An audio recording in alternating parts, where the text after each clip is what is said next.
அறிந்தான் தன் வீரமே வீரம் என்று வீரத்திற்கு ஒரு புதிய விளக்கமும் விரிவுரையும் தந்து பேராசிரியர் அமர்ந்திருக்கிறார்.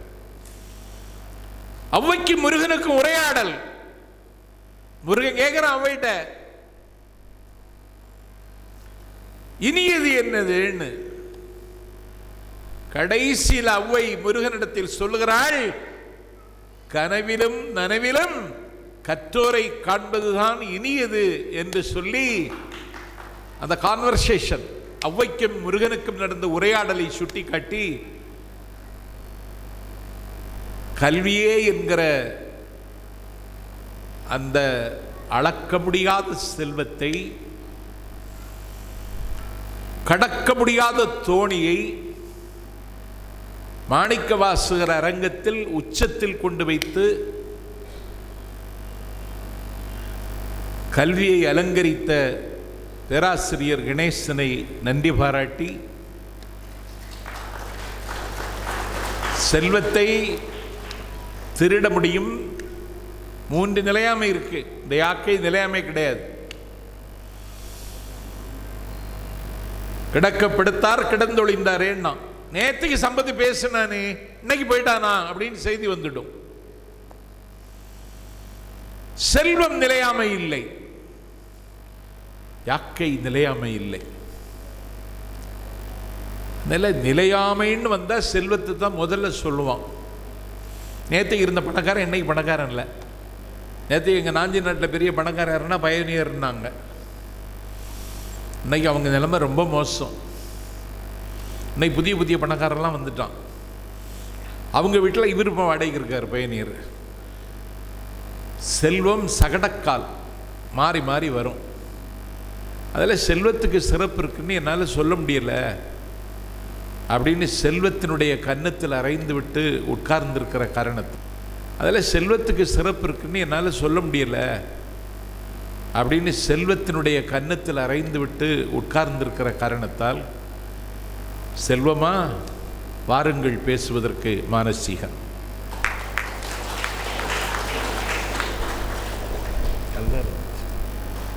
நின்னை சில வரங்கள் கேட்பேன், அவை நேரே என்றெனக்கு தருவாய். என் முன்னை தீவினை பயன்கள் இன்னும் மூளாதழிந்திடல் வேண்டும். இனி என்னை புது உயிராக்கி அறிவாளை கொண்டு பிளந்தாலும் கட்டுமாறா உடல் உறுதி தந்து மதி தன்னை மிக தெளிவு செய்து என்றும் சந்தோஷம் கொண்டிருக்கச் செய்வாய். இறையே என்றும் சந்தோஷம் கொண்டிருக்கச் செய்வாய். திருப்பூர் என்பது சாயப்பட்டறைகள் நிறைந்த ஒரு பூமி. ஆனால் இன்றைக்கு உன்னோடு வந்தபோது உன் வேட்டையை பார்த்தேன், அதில் எந்த வண்ணமும் இல்லை. எனக்கு தெரியும், நீ பல்வேறு இயக்கங்களில் இருந்த போதெல்லாம் உன் இயக்கத்தை வழிநடத்துவதற்கு செயலாளர்கள் இருந்தார்கள். உன் தலைவராக எப்போதும் தமிழ்தான் இருந்தது.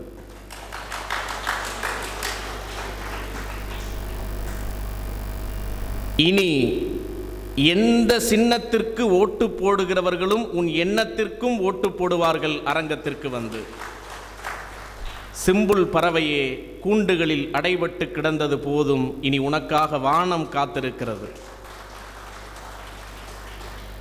இந்த சிறப்பான பட்டிமன்றத்தை சீரோடும் சிறப்போடும் நடத்துவதற்காக வருகை புரிந்திருக்கிற மாணிக்க வாசகர் அரங்கத்திற்கு வருகை புரிந்திருக்கிற நாவுக்கரசர் நாஞ்சில் சம்பத் அவர்களே, ஓம் பசுமை அங்காடியும் சைவ சித்தாந்த சபையும் சீரோடும் சிறப்போடும் ஏற்பாடு செய்திருக்கக்கூடிய இந்த பட்டிமன்றத்தின் விழா நாயகனாக அமர்ந்திருக்கக்கூடிய மதிப்பிற்குரிய ஐயா கௌரி சங்கர் அவர்களே, உமாசங்கர் அவர்களே, சித்தாந்த சபையினுடைய பொறுப்பாளர்களே, எங்களை காலையிலிருந்து அழைத்து வந்து உணவிட்டு உபசரித்து மகிழ்ந்த அன்பிற்கினிய நண்பர் அழகுராஜா அவர்களே, என்னுடைய நண்பர் கவிஞர் அழகுவாண்டி அரசப்பன் அவர்களே, கல்வியா செல்வமா வீரமா என்கிற விவாதத்தை காண்பதற்காக நெஞ்சில் ஊற்றெடுக்கிற ஆர்வத்தோடு இந்த அரங்கத்தில் அமர்ந்திருக்கக்கூடிய பார்வையாளர்களே, அனைவருக்கும் என்னுடைய முதல் வணக்கங்களை சமர்ப்பித்துக் கொள்கிறேன். நடுவர் அவர்களே, ஐயா பூசி கணேசன் அவர்கள் வந்தவுடனே ஒரு கேள்வி கேட்டார். 3 தெய்வங்களையும் வரிசைப்படுத்தினார். நீங்கள் கல்விக்கு தெய்வம் சரஸ்வதி, செல்வத்திற்கு தெய்வம் லட்சுமி, வீரத்திற்கு பராசக்தி என்று வைத்ததோடு மட்டுமல்லாமல் அதை பொருத்தமான கணவர்களுக்கு மனம் முடித்து கொடுத்திருக்கிறது இந்து மதம். நீங்கள் கொஞ்சம் கவனித்து பாருங்கள். கல்வியை கற்றுக் கொடுக்கிற, கல்வியின் அடையாளமாக இருக்கிற சரஸ்வதி இந்த உலகத்தை படைக்கிற பிரம்மாவுக்கு மனைவியாக இருக்கிறார். என்ன பொருள்? உலகத்தை படைக்க வேண்டுமென்றால் படைக்கிறவனுக்கு அறிவு வேண்டும். எனவே அறிவின் அடையாளமாக இருக்கிற சரஸ்வதி பிரம்மாவின் மனைவியாக இருக்கிறார். இந்த உலகத்தை அழிக்கக்கூடிய ஆற்றல் படைத்தவனாக சிவன் இருக்கிறான். அது அவனுடைய வேலை. அந்த ஒன்றை அழிக்க வேண்டுமென்றால் மனதுக்குள் தைரியம் வேண்டும். எனவே தைரியத்தின் அடையாளமாக இருக்கக்கூடிய சக்தி சிவனுக்கு மனைவியாகிறாள். கொஞ்சம் கவனித்து பாருங்கள். இந்த உலகத்தை காக்கிற பொறுப்பு திருமாலுக்கு. இந்த உலகத்தை காக்க வேண்டுமென்றால் செல்வம் வேண்டும். எனவே திருமாலுக்கு மனைவியாக லட்சுமி வந்திருக்கிறாள். நீங்கள் குறித்து வைத்துக் கொள்ளுங்கள். கல்வி இருந்தால் ஒன்றை படைக்கலாம், வீரம் இருந்தால் ஒன்றை அழிக்கலாம். ஆனால் செல்வம் இருந்தால்தான் இந்த உலகத்தில் வாழ முடியும் என்பதை கடவுளர்கள் சொல்லாமல் சொல்லிவிட்டார். வைப்பு முறையிலே வச்சாச்சு. ஓசோ என்கிற ஒரு தத்துவ ஞானி ஒரு அற்புதமான கதை சொல்றான். 3 பேர், ஒரு செல்வந்தன், ஒரு கல்வி கற்ற ஒரு அறிஞன், ஒரு வீரன், 3 பேரும் மேல் உலகத்திற்கு போய் கடவுளை சந்திக்கிறார்கள். கடவுள் அந்த வீரன்ட்ட சொல்றாரு, உன்னிடம் தோற்றவர்கள் பூமியிலே நரகத்தை பார்த்து விட்டார்கள் தோல்வியின் காரணமாக. எனவே அவர்கள் நரகத்தில் இருக்கிறார்கள். உன்னிடம் வென்றவர்கள், உன்னிடம் தோற்றவர்கள் பூமியிலே நரகத்தை பார்த்து விட்டார்கள். எனவே அவர்களை இங்கே சொர்க்கத்திற்கு அனுப்பிவிட்டேன். உன்னிடம் வென்றவர்கள் உன்னை விட ஆணவம் அதிகம் கொண்டவர்களாக மாறிவிட்டார்கள். எனவே அவர்களை இங்கே நரகத்திற்கு அனுப்பிவிட்டேன். நீ இப்போது எங்கே போக விரும்புகிறாய்? உன்னிடம் தோற்றவர்கள் நிறைந்த சொர்க்கத்திற்கு போக விரும்புகிறாயா? உன்னையே வென்றவர்கள் நிறைந்திருக்கக்கூடிய நரகத்திற்கு போக விரும்புகிறாயா என்று கேட்கிறார் கடவுள். வீரன் சொல்கிறான், பூமியிலே என்னை தோற்கடித்து இப்போது நரகத்தில் இருப்பவர்களை தோற்கடிக்க நான் விரும்புகிறேன். எனவே நான் நரகத்திற்கு போகிறேன் என்று வீரன் சொல்லிவிடுகிறான். அடுத்து அறிஞன் வருகிறான். அறிஞனை பார்த்து கடவுள் சொல்கிறார், பூமியில் முட்டாள்களும் உண்டு, அறிவாளிகளும் உண்டு. முட்டாள்கள் அறிவாளிகள் 2 பேரையும் அறிஞனாக இருந்த நீ சந்தோஷப்படுத்தினாய். எனவே உனக்கு சொர்க்கம்தான். நீ நேரடியாகவே சொர்க்கத்திற்கு போய்விடு என்று அறிஞனை சொர்க்கத்திற்கு அனுப்பிவிடுகிறான். இப்போ பணக்காரன் போகிறான். பணக்காரன் போனவுடனே கடவுளே எந்திரிச்சு நின்ட்டாரான். எந்திரிச்சு நின்னது மட்டுமல்ல, தான் சீட்டை கொடுத்துட்டாரு. பணக்காரனுக்கு ஆச்சரியம். அவங்கிட்ட என்ன சாய்ஸ் வேணும்னு கேட்ட வீரன்ட்ட அவன் அவனாக நரகத்தை தேர்ந்தெடுத்தான். அறிவாளியை நீயாக சொர்க்கத்திற்கு அனுப்பிவிட்டாய், எனக்கு என்ன ஓ சீட்டை கொடுத்துட்ட அப்படின்னு கடவுள்கிட்ட கேட்டிருக்கான் பணக்காரன். கடவுள் சொல்லியிருக்காரு, நீ மரணப்படுக்கையில் கிடக்கிற போதே உன் பிஏ இந்த சீட்டை $1000 ரிசர்வ் பண்ணியாச்சுன்ட்டான்.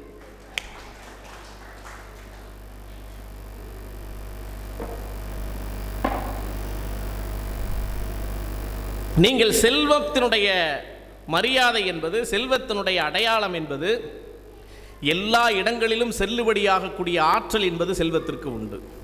நடுவர் அவர்களே, நான் பகிரங்கமாக ஒத்துக்கொள்கிறேன். இந்த 3இல் எது ஜெயிக்க வேண்டும் என்று நான் மனதார விரும்புகிறேன் என்று சொன்னால், உங்களைப் போலவே கல்விதான் வெல்ல வேண்டும் என்று விரும்புகிறேன். நானும் கல்வி அணியை சார்ந்தவன் தான். ஆனால் இதயத்தில் எது சிறந்தது என்கிற கேள்வியை கேட்டிருந்தால் நான் கல்வியின் பக்கம் நின்றிருப்பேன். இதயத்திலும் இலக்கியத்திலும் முந்தி நிற்பது எது என்கிற கேள்வி இங்கே முன்வைக்கப்பட்டிருக்கிற போது, செல்வம் எல்லா இடங்களிலும் முந்தி நிற்க வேண்டிய யதார்த்தத்தை முதலில் நாம் புரிந்து கொண்டால்தான் பிறகு அதை கடந்து வர முடியும் என்பதற்காக நான் செல்வத்தின் பக்கம் நிற்கிறேன். நீங்கள் யோசித்து பாருங்கள், பணம் இல்லாமல் இன்னைக்கு ஏதாவது நடக்குமா? எங்க அப்பாவுக்குத்தான் நாம் பிறந்தேங்கிறதுக்கு தாசில்தார் $500 இருக்கிறார்.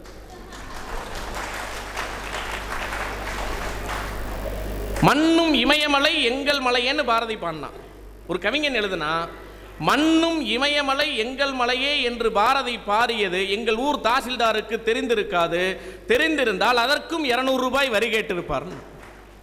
எல்லாம் அரசியல். நீங்க யோசிச்சு பாருங்க, காந்தியம் சிந்தனைகள் எனக்கு தெரியும் என்கிற காரணத்தால் இன்றைக்கு ஒரு கட்சி ஆரம்பித்து விட முடியுமா? அல்லது திராவிட சிந்தனைகளின் உச்சம் பெற்றிருக்கிறேன், திராவிடத்தினுடைய வரலாறெல்லாம் எனக்கு தெரியும் என்பதற்காக இன்றைக்கு புதிதாக ஒருவர் கட்சி ஆரம்பித்து விட முடியுமா? அல்லது தமிழ் தேசிய சிந்தனைகளை நான் உள்வாங்கி இருக்கிறேன் என்பதற்காக ஒருவர் கட்சி ஆரம்பித்து விட்டு ஜெயித்து விட முடியாது. ஒரு கட்சி ஆரம்பிக்கணும்னா 200 கோடி வேணும். அதனால தான் கண்டவன்லாம் வர்றான்.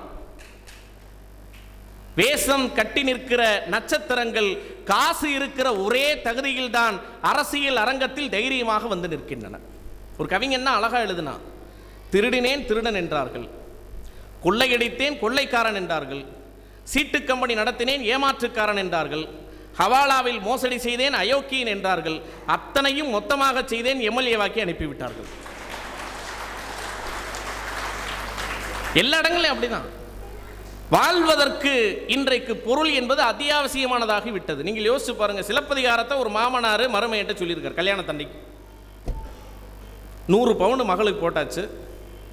மணமேடையில் பெண் நின்று இருக்கிறாள். இருவரும் அந்த மேடையிலிருந்து கீழே இறங்கி மாப்பிள்ளை வீட்டிற்கு பெண் புறப்பட்டு போகிறாள். போற போது மாமனாரும் மருமகனை கூப்பிட்டு சிலப்பதிகாரம் சொல்லியிருக்கார். இலக்கியம் சிலப்பதிகாரத்தை எப்படி சொல்லியிருக்காருன்னா, கிளை முறிந்தது போல் கோவலன் தலை முறிந்து விழுந்தது, நெடுமரம் சாய்ந்தது போல் பாண்டிய மன்னன் திடுமண சாய்ந்தான், கோப்பெருந்தேவியும் செத்து போனாள், மாதவியோ மகளோடு சன்னியாசியானாள், கண்ணகியோ விண்ணுலகம் போனாள். வரிசையா சொல்றாரு, சிலப்பதிகாரத்தை சொல்லிட்டாரு. கிளை முறிந்தது போல் கோவலன் தலை முறிந்து விழுந்தது, மாதவியோ மகளோடு சன்னியாசியானாள், நெடுமரம் திடுமண சாய்ந்தது போல் பாண்டிய மன்னன் கீழே விழுந்தான், கோப்பெருந்தேவியும் கூடவே செத்து போனாள். இத்தனையும் எதனால் நிகழ்ந்தது தெரியுமா மருமகனே? மனைவியின் நகையை விற்றதால் தானே இத்தனையும் நடந்ததுன்னு. மாமனாருக்கு சிலப்பதிகாரத்தை விட 100 பவுன் முக்கியம். நீங்க அதான் யதார்த்தம். இந்த யதார்த்தத்தை கடந்து விட்டு வாழ்ந்து விட முடியுமா? நீங்கள் யோசித்து பாருங்கள். குடும்பம், கணவனும் மனைவியும் சேர்ந்து சந்தோஷமாக இல்வாழ்க்கை நடத்துவதற்கு பொருள் இல்லாமல் வாழ முடியுமா? அப்ப இதயத்தில் எது முந்தி நிற்கும்? ஒரு கஷ்டப்பட்டு அப்பா அம்மா நகை போடுறாங்க, அந்த நகையை பொருள் இல்லாததால் தானே இவன் அடகு வைக்கிறான். ஈரோடு தமிழன்பன் ஒரு கவிதை எழுதியிருந்தார். மாங்கல்யத்தின் அருமை மணாளனுக்கு தெரியும், மணாளனுக்கு தெரிந்ததை விட மனைவிக்கு அதிகமாக தெரியும், இவர்கள் இருவருக்கும் தெரிந்ததை விட மார்வாடி கடைக்காரனுக்கு அதிகமாக தெரியும். அந்த தாலி இவள் கழுத்தில் இருந்த நாட்களை விட அவன் கடையில் இருந்த நாட்கள் அதிகம். எங்கள் ஊரில் மிஞ்சின்னு சொல்லுவாங்க, மெட்டியை. நான் ஒரு தமிழர், ஐயா பூசி கணேசன் மாதிரி ஒரு தமிழறிஞர்கிட்ட போய் கேட்டேன், அது என்னங்கய்யா காலில் போடுற மெட்டிக்கு என்ன மிஞ்சின்னு பேர்? எல்லாத்தையும் விற்று தின்றுவான், அது மட்டும் மிஞ்சி இருக்கும், அதனால தான் மிஞ்சின்னு. அது இன்னைக்கு கண்ணதாசன் பிறந்த நாளுங்க. கண்ணதாசனுக்கு அதான் நிலைமை. ஒரு மிகப்பெரிய கவிஞன் அவன். ஓர் கையில் மதுவும் ஓர் கையில் மங்கையரும் சேர்ந்திருக்கும் வேளையிலே என் ஜீவன் பிரிந்தால்தான் நான் வாழ்ந்த வாழ்க்கை நலமாகும், இல்லை என்றால் ஏன் வாழ்ந்தா என்றே இறைவன் இணை கேட்பான் என்று வாழ்க்கையை கொண்டாடிய கவிஞன். வறுமையிலையும் வாடினான், வறுமையிலையும் வாடினான். ஆனால் அதை கூட அழகா சொன்னான். கண்ணதாசனுடைய மனைவியினுடைய நகைகள்லாம் அடகு கடைக்கு போயிடுச்சு. வந்த நண்பர் கேட்டார், எங்க ஆட்சியோட நகையெல்லாம் காணா? கண்ணதாசன் சிரிச்சுக்கிட்டே சொன்னார், இந்தி படிக்க போயிருக்குன்னார். இந்தி படிக்க போயிருக்கு. நீங்க வாழ்க்கையில் வறுமை வயப்பட்டு வாழ்கிற போதுதான் செல்வத்தினுடைய அருமை தெரியும். இந்தியா மாதிரியான வறுமை நாட்டில் இருந்து கொண்டு செல்வம் தேவையில்லை என்று பேசுவது என்பது, நான் செல்வத்தை மிகப்பெரிய உச்சியில் கொண்டு வைக்க சொல்லவில்லை. இன்றைக்கு செல்வம் முந்தி நிற்கிற யதார்த்தத்தை நாம் புரிந்து கொள்ள வேண்டும். நீ சிலப்பதிகாரத்தை யோசிங்க. கோவலன் ஏன் கண்ணகி விட்டு பிரிஞ்சான்? வெறும் காணல் வரி பாடியதால் மட்டுமா? கங்கை தன்னை புணர்ந்தாலும் புலவாதொழிதல் கயற்கண்ணாய் மங்கை மாதர் பெரு கருப்பென்று அறிந்தேன் வாழி காவேரி பூவார் மாலை அருக செய்ய புரிந்து குயில்கள் இசைபாட அப்படின்னு வரிசையாக காணல் வரி பாடியதால் மட்டும் பிரியல. செல்வந்தன் வீட்டு பிள்ளை இருக்கிற செல்வத்தை எல்லாம் மாதவிக்கு வழங்குகிறான். அவன் கேட்கல, இவனா தர்றான். எல்லா செல்வத்தையும் தொலைச்சிட்டான். செல்வம் எல்லாம் தொலைந்து போன பிறகு கோவலன் மனசுல ஒரு காம்ப்ளெக்ஸ் வந்துருச்சு. நீ எல்லா ஆண்கள்ட்டையும் இருக்குது தெரியுமா? ஜெயகாந்தன் தான் ஒரு தடவை எழுதினாரு, காந்தியை போன்ற தந்தையும் காந்தியை போன்ற புருஷனும் 20ஆம் தேதிக்கு பிறகு கோபப்படுவதை ஒவ்வொரு வீட்டிலும் பார்க்கலாம்னார். காந்தி மாதிரி அப்பா, காந்தி மாதிரி கணவன். ஆனால் 20ஆம் தேதியிலிருந்து 31ஆம் தேதி வரை பணம் குறைகிற போது பாக்கெட்டில் எப்பையெல்லாம் பணம் குறையுதோ அப்போது ஆணுக்கு கோபம் வரும்.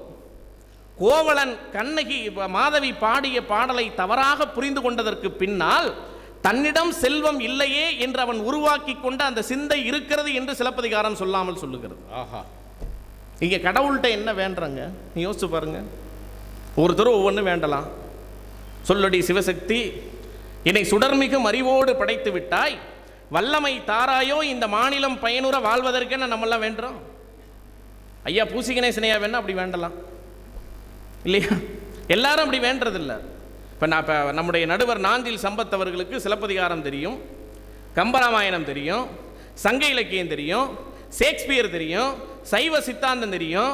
இவ்வளவையும் தெரிஞ்சதுனாலே அவர் மகனுக்கு மெடிக்கல் சீட் கிடச்சி. நாகர்கோயிலில் அவருக்கு ஒரு ஃபைனான்சியரையும் தெரியும். அவங்கிட்ட வட்டிக்கு வாங்கி கொண்டு போய் மெடிக்கல் காலேஜில் ஒரு பெரிய நிகர்நிலை பல்கலைக்கழகத்தில் பல லட்சம் ரூபாயில் சேர்த்து விட்டுருக்காரு. வேற ஒன்றும் வேணாங்க. 18ஆம் தேதி எங்களுக்கு கல்லூரி ஆரம்பிச்சிருச்சு. நான் பணிபுரிகிறேன். ஐயா ஓய்வு பெற்றார், பூசி கணேசன் ஐயா. அறிவு தான் பெருசுங்கிறாரு. 18ஆம் தேதி திறக்கிற காலேஜ் யூனிவர்சிட்டி 28ஆம் தேதினு அறிவிச்சிருச்சுன்னு வைங்க. நான் ஒன்றும் சொல்ல மாட்டேன், 22ஆம் தேதி போயிடுவேன். அவர் ஒன்றும் சொல்ல மாட்டார். ஆனால் 1ஆம் தேதி போடுற சம்பளத்தை 15ஆம் தேதி ஆக்க வேணாம், 3ஆம் தேதி ஆக்கினாலே ஃபைனான்ஸ் மினிஸ்டர். ஏனென்றால் கல்வி தாமதப்படுத்தப்படுகிற போது, கல்வி மறுக்கப்படுகிற போது ஒரு சமூகம் ஒரு தலைமுறைக்கு பிறகுதான் பிரச்சனைகளை சந்திக்கும். செல்வம் மறுக்கப்பட்டால் அடுத்த நொடியே பசியின் காரணமாக நம்முடைய உயிர் துடிக்கும். செல்வம் ரொம்ப முக்கியம். கம்பராமாயணத்தை எடுத்துக்கங்க. நீங்க கம்பராமாயணத்தினுடைய அடிப்படையாக ஒரு பணத்தினுடைய முக்கியத்துவத்தை, செல்வத்தினுடைய முக்கியத்துவத்தை கம்பர் நுட்பமாக சொல்லுகிறார். அது உள்ள போய் பார்க்கணும், வெளிப்படையாக தெரியாது. ராமன் எப்போதும் நல்லவன், ராவணன் பிறர்மனை அபகரிக்கிற கெட்டவன். அந்த காப்பியத்தின் பார்வையில், நான் பொதுவான பார்வை வேறு, அந்த காப்பியத்தின் பார்வையில் அப்படி சொல்லப்பட்டிருக்கிறது. ஆனால் கைகை இருக்கிறாளே, அவள் நல்லவளாக இருந்து கெட்டவளாக மாறியவள். நல்லவன் நல்லவனாக இருக்கிறான், கெட்டவன் கெட்டவனாக இருக்கிறான். நல்லவளாக இருக்கிற ஒருத்தி ஏன் கெட்டவளாக மாறுகிறாள் என்பதுதான் காப்பியத்தினுடைய திருப்புமுனை. செய்கிறவ கூனி தாளிரும் சடைகள் தாங்கி தாங்கரும் தவமேற்கொண்டு புலிவன் காணம் நன்னி புண்ணிய துறைகளாடி 7 ஆண்டில் வா என்று இயம்பினான் அரசன். இது நான் சொல்லல, என் கணவன் தசரதன் சொல்லல, உன் அப்பா தசரதன் சொல்லல, இந்த நாட்டின் ராஜா தசரதன் சொன்னான். It is a government GO. காட்டுக்கு போடான்னு மகன் ராமனை, தன் பிள்ளையை போல் வளர்த்த ராமனை கைகையை சொல்ல வைத்தது எது? கூனியின் சூழ்ச்சி. கூனி சொன்னவனே கைகை கேட்டாளா? கைகை சூழ்வினை படலத்தை நீங்கள் கவனித்து பார்த்தால் தெரியும். அவ முதல்ல போய் என்னடி தூங்கிட்டு இருக்க, ராமனுக்கு பட்டாபிஷேகம்னு உடனே துள்ளி எழுவா. இந்த முத்துமாலை என் பிள்ளைக்கு பட்டாபிஷேகம் என்கிற சந்தோஷ செய்தியை சொன்னாயின்னு அவளுக்கு பரிசு கொடுக்கிற அளவிற்கு உயர்ந்த எண்ணம் கொண்டவள் கைகை. என்னென்னமோ சொல்லி பார்க்குறா. ஓம் புள்ள பரதன், கோசல புள்ள ராமன், எதுவும் அவள் கேட்கல. கடைசியாக 2 விஷயத்தை சொல்லி அடிக்கிறாங்க. செல்வம் வருகிற இடத்தில் அதிகாரமும் கூட வரும், அல்லது அதிகாரம் இருக்கிற இடத்தில் செல்வம் இருக்கும். ஒன்று என்ன சொல்கிறா தெரியுமா? உங்கள் அப்பாவுக்கும் சீதையோட அப்பாவுக்கும் இடையில ஏற்கனவே பிரச்சனை இருக்குது. ஆனால் உன் தந்தையை சீதையின் தந்தை இதுவரை தொடாமல் இருப்பதற்கு காரணம் உன்னுடைய கணவன் அதிகாரத்தில் இருக்கிறான் என்பதற்காக மட்டுமே. நாளை ராமன் அரசனாகிவிட்டால் தன் மருமகன் அதிகாரத்திற்கு வந்துவிட்டான் என்கிற தைரியத்தில் உன் அப்பனை அவன் அப்பன் கை வைத்து ஒன்றுமில்லாமல் ஆக்கி விடுவான். இது முதல் துளி விஷம். செல்வத்தோடு தொடர்புடைய அதிகாரத்தை சொல்லுகிறாள். 2வது விஷயம் என்ன தெரியுமா? ரொம்ப நுட்பமான இடம். கைகை நல்ல பெண். யார் தேடி வந்தாலும் தன்னிடம் இருப்பதை ஈத்து வந்து வாரி வழங்குகிற வள்ளல் தன்மை கொண்டவள் கைகை. அவகிட்ட என்ன சொல்றான் தெரியுமா? உன்னை தேடி வறியவர்கள் வருவார்களே, ஏழைகள் வருவார்களே, அப்படி வருகிற போது எப்போதும் செல்வத்தை கொடுக்கிற மனம் படைத்தவள் நீ. ஆனால் அதிகாரத்திற்கு ராமன் வந்துவிட்டால் பட்டத்தரசியராக இருக்கக்கூடிய பெரிய வாய்ப்பு கோசலைக்கு வந்துவிடும். எனவே உன்னிடம் வந்து நிற்கிற வறியவர்களுக்கு செல்வத்தை தர வேண்டும் என்றால் கூட நீ கோசலையின் முன்னால் போய் நிற்க வேண்டுமே என்று சொல்லுகிற அந்த 2ஆம் துளி விஷம்தான் கைகை என்கிற அற்புதமான பெண்ணை மடைமாற்றியது. ரொம்ப நுட்பமாக காப்பியத்தில் சொல்லுகிறார். ரொம்ப அற்புதம். நான் 2 செய்திகளை சொல்லி நிறைவு செய்கிறேன். நீங்கள் அபிராமி, நம்ம கடவுள்கிட்ட போய் வேண்டுகிற எல்லா கடவுள்கிட்டையும் நம்ம வேண்டுறோம். பிள்ளையாரிடம் வேண்டுகிறோம், அதுவும் அவ்வை வேண்டினால் பாலும் தெளிதேனும் பாகும் பருப்பும் இவை 4ம் கலந்துனக்கு நான் தருவேன். துங்க கரிமுகத்து கோலன் செய் துங்க கரிமுகத்து தூமணியே நீ எனக்கு சங்கத்தமிழ் 3ம் தான்னு வேண்டினான். அப்போ இப்போ ஜிஎஸ்டி வரி 28%. நோட்டெல்லாம் வேற திடீர்னு செல்லாமல் போகுது. இப்போ 500 ரூபா எவ்வளோ நாளைக்கு செல்லும்னு தெரியல. 2000 ரூபா செல்லாமல் போயிடுச்சு. இப்போ ஒருத்தன் கவிதை எழுதுனா, பாலும் தெளிதேனும் பாகும் பருப்பும் இவை 4ம் கலந்துனக்கு நான் தர ஆசைதான். நாளும் ஏறுகிற விலைவாசியில் 4க்கு நான் எப்படி போவேன். தொந்தி கணபதி பந்தி பந்தியாய் படைத்தாலும் நீ பசிக்காக மட்டுமல்ல ருசிக்காக கூட உண்ணாதவன். அதனால் பால் மட்டும் வைத்திருக்கிறேன், பார்த்து விட்டு தந்து விடு, குடிச்சிடாத. பிரச்சனை இருக்குங்க. அதனாலதான் வள்ளுவன் சொன்னா பொருளிலார்க்கு இவ்வுலகம் இல்லைன்னா. நீங்க கல்வியின் சிறப்பை பற்றி மேல போய் மறு உலகத்தில் பேசிக்கொள்ளலாம். ஆனால் இந்த உலகத்தில் வாழ வேண்டும் என்றால் செல்வம் வேண்டும். உன்னன்னு சொல்றான், இல்லாரை எல்லோரும் எள்ளு வருமா. அதுக்கு ஒரு அற்புதமாக உரை எழுதியிருக்கிறார் ஐயா வாசுபா. இல்லாரை எல்லோரும் எள்ளுவர்னா அதுக்கு என்ன அர்த்தம் தெரியுமா? வள்ளுவன் சொல்லுகிறான், ஊரில் இருக்கிற எல்லோரும் அசிங்கப்படுத்துவார்கள், ஏன் ஒருவேளை நானும் சேர்ந்து கூட உன்னை அசிங்கப்படுத்தலாம். அறம் பாடுகிற வள்ளுவன் கூட பொருள் இல்லாதவனை பார்த்து நகைக்கிற நிலைமை வந்தலாம். நீங்க யோசிச்சு பாருங்க, கையில் காசு இல்லாமல் கல்யாண வீட்டுக்கு போயிருக்கிறீர்களா? செல்வத்தெல்லாம் தொலைச்சிட்டு சாதாரண நிலைக்கு வருகிற போது சொந்தக்காரன் கல்யாணத்துக்கு போற மாதிரி சித்திரவதை இருக்கு பாருங்க. எதுவும் கிடையாது. மற்றவர்களுக்கெல்லாம் வணக்கம் சொல்வார்கள், நமக்கு தலையசைப்பார்கள். பக்கத்தில் இருக்கிற இலைக்கு கேசரி போடுவார்கள், நம் இலைக்கு அது வந்து விழும். மற்றவர்களை தானே அழைத்து புகைப்படம் எடுப்பார்கள், நாம் நாமாக போய் நிற்போம். ஃபோட்டோகிராஃபருக்கும் புரிஞ்சிடும், சார் ஃபோக்கஸ் வரமாட்டேங்குது, ஒதுங்கி நில்லுன்னு அனுப்புவான். மற்றவர்களெல்லாம் கைகூப்பி வணங்கிவிட்டு விடைபெறுவார்கள், நாம் கண்ணீரோடு வீடு வந்து சேர்ந்திருப்போம். யோசிச்சு பாருங்க. ஒவ்வொரு சாவு வீட்டுக்கும் போங்களேன், எல்லா சாவு வீடுகளும் செல்வத்தின் பெருமையை சொல்லாமல் சொல்லி கொண்டிருக்கிறது. ஒவ்வொரு சாவு வீடும் பிணம் கிடக்கும், மோதிரம், தங்க மோதிரம், அதில் வைரக்கல். கடைசி நேரத்தில் கொல்லி வைக்க போகிறப்ப கலட்டுறான். எங்கள் ஊரில் தம்பி கலட்டுறான், அண்ணன் கூட உதவி செய்கிறான், வரமாட்டேங்குது. உடனே தம்பி சொல்கிறான், அண்ணன் அறுத்துடலாம்னேங்கிறான். எதை? விரல. நானும் பூசி கணேசனையாவும் பார்த்துட்டோம். அங்கே இருக்கிறவன் சொல்கிறான், இவன் நம்ம சும்மா இருந்தாலாவது பரவாயில்ல, 2 பேரும் பேச்சாளர் வேறு, ஊர் பூரா போய் சொல்லுவாங்களே. எங்கிட்ட சமாதானம் வேற சொல்கிறான், கட்டையில் வச்சு அரிக்க தான் போகிறோம், செத்த பொணத்துக்கு வலிக்காது. பெத்த அப்பாவை பிணம் கிடக்கும். நீங்கள் அழுகையில் பாருங்கள், செல்வத்தின் பெருமை தான் பேசுவாங்க. மாமியார் படுத்து கிடப்பா, மருமக மேலே வந்து அழுவா, அந்த வயிறு அட்டிகை எனக்கு தான்னு சொன்னீங்களே அத்தை. சாவு வீட்டு ஒப்பாரியிலும் கூட செல்வம். இத்தனைக்கும் மத்தியில் ஐயர் வந்து தச்சனைக்கு வந்து நிற்பார். ஊரெல்லாம் கூடி ஒளிக்க அழுதிட்டு பேரினை நீக்கி பிணமென்று பெயரிட்டு சூரையம் காட்டிடை கொண்டு போய் சுட்டிட்டு நீரினில் மூழ்கி நினைப்பொழிந்தார்களே என்று நிலையாமையை பேசுகிற மரண வீட்டிலும் செல்வம் தன்னுடைய வல்லமையை செலுத்திக் கொண்டிருக்கிறது என்பதை மறந்துவிடக்கூடாது. ஆஹா, இதை சொல்லி நான் நிறைவு செய்கிறேன். ஐயா, நீங்க கல்வி இல்லாவிட்டால் ஒருவன் முட்டாளாகத்தான் மாறிப்போவான், வீரம் இல்லாவிட்டால் கோழையாக மாறிப்போவான். ஆனால் சூழலின் காரணமாக செல்வம் இல்லாத போது சிலர் குற்றவாளிகளாக மாறி போகிறார்.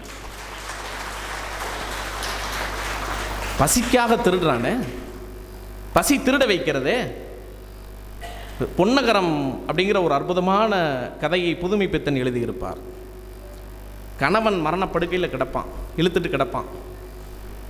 அவனை காப்பாற்றணும்னா நல்ல கஞ்சி முதல்ல கொடுக்கணும், பால் கஞ்சி கொடுக்கணும்னு டாக்டர் சொல்லிடுவார். இவன் அன்னாட கூழ் குடிக்கிற குடும்பத்தை சார்ந்தவள், பால் கஞ்சி கொடுப்பதற்கு இவளிடம் வசதி இல்லை. உடனே என்ன செய்யறதுன்னு யோசிப்பா. அந்த தெருவழியாக நடந்து போவா. அவள் பேர் அம்மாளு. அந்த ஓரத்தில் ஒரு சண்டியர் ஒருத்தன் நிற்பான். அந்த சண்டியருக்கு ரொம்ப காலமாக அவன் மேலே கண்ணு. இப்போ புருஷனை காப்பாற்றணும், கணவனை காப்பாற்ற வேண்டும் என்பதற்காக அவன் தரப்போகிற காசுக்காக தன் தாலியை காப்பாற்ற அவனோடு சோரம் செய்வதற்கு ஒதுங்குவாள். புதுமை பித்தன் அந்த கதையை முடிச்சிருப்பாரு.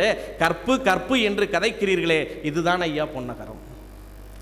நீங்கள் கல்வி இல்லாத போது ஒரு மனிதன் முட்டாளாகிறான். வீரம் இல்லாத போது கோழையாகிறான், ஆனால் செல்வம் இல்லாத போதுதான் குற்றவாளி ஆகிறான் என்கிற சூழல் இந்த சமூகத்தில் இருக்கிற போது செல்வம் முந்தி நிற்கிற யதார்த்தத்தை புரிந்து கொண்டு அதை ஒத்துக்கொண்டு அந்த யதார்த்தத்தை உடைப்பதற்கு நாம் முயல வேண்டுமே தவிர நாம் கற்பனை கோட்டை கட்டிக்கொண்டு கல்விதான் பெரிது, வீரம்தான் பெரிது என்று வாழ்ந்து கொண்டிருந்தால் செல்வத்தின் வல்லமை நாம் நீண்ட நெடுங்காலமாக 1000 ஆண்டுகளாக காத்து வைத்திருக்கிற இலக்கியத்திலும் இதயத்திலும் முந்தியிருப்பது செல்வம்தான் என்று சாதிப்பதற்கு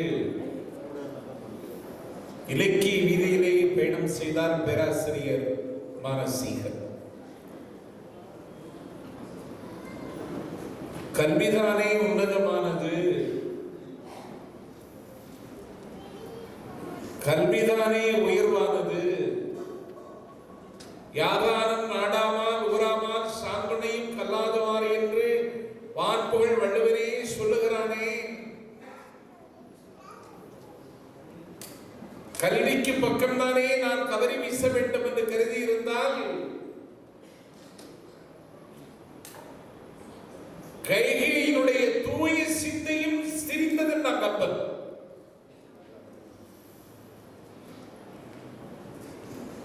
பெற்ற தாய் கோசலையை விட ராமனிடத்தில் அளக்க முடியாத அன்பு வைத்திருந்தவள் கைகை. 14 ஆண்டு கால வனவாசம் முடித்துவிட்டு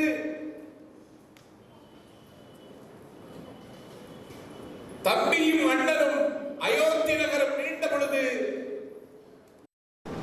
முதல் மரியாதை செலுத்தியது கைகைக்கு. அவ்வளவு மரியாதை வைத்திருந்த கைகை, ராமன்பால் மட்டற்ற அன்பு வைத்திருந்த கைகை எப்போ